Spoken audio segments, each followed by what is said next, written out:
Everyone thinks van life is freedom, adventure, and endless sunsets.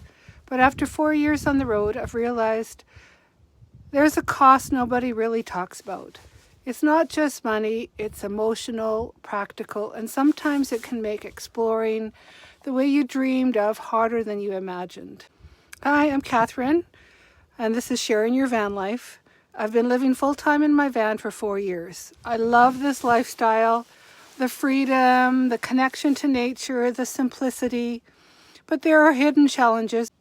The hardest part probably is the loneliness. Being on the road sounds amazing, and it is, but there are nights when you're at a campground or in a city parking lot or boondocking, and you realize that you haven't really had a conversation in a couple days.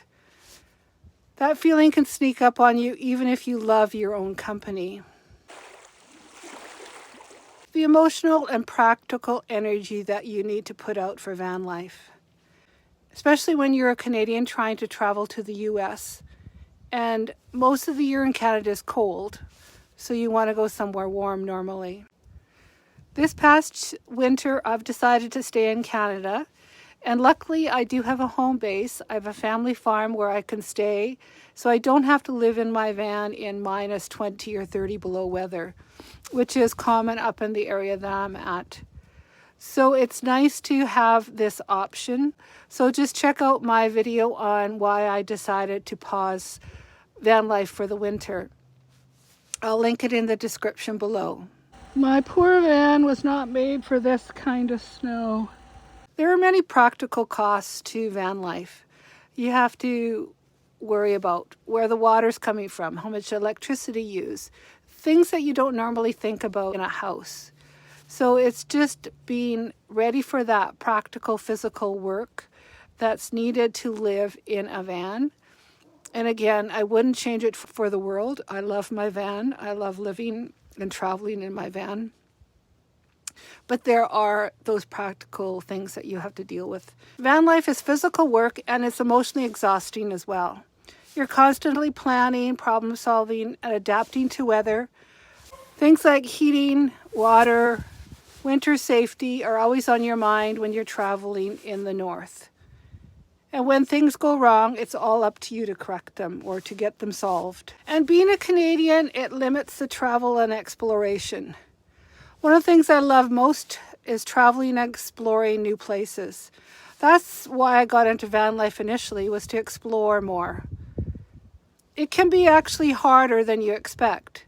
Cold weather, border restrictions, and seasonal challenges can limit where you go, how long you stay, and the adventures that you can have.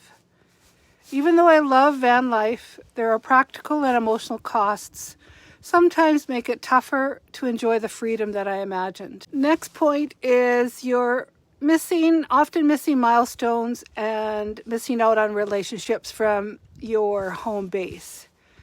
You miss things back home like birthdays, holidays, even small moments with friends and family.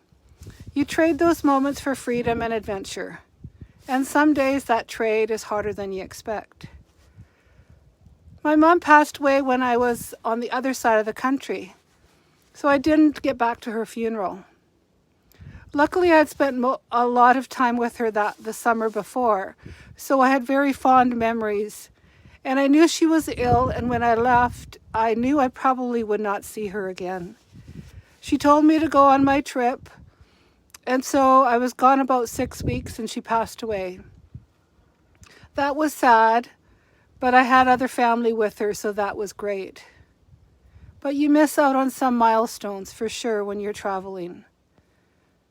So why do I keep doing it? Because van life is still everything I hoped. The quiet mornings, the sunsets, the sunrises, the feeling of living life on my own terms. It's really worth it. But it's important to go in with your eyes wide open. The lifestyle has emotional and practical costs and financial costs. And they're real. Acknowledging them makes the freedom even sweeter.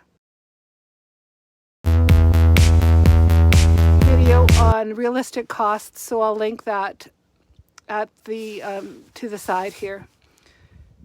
So if you're thinking of long-term van life, don't romanticize it. Be honest about the emotional and practical side and find ways to cope.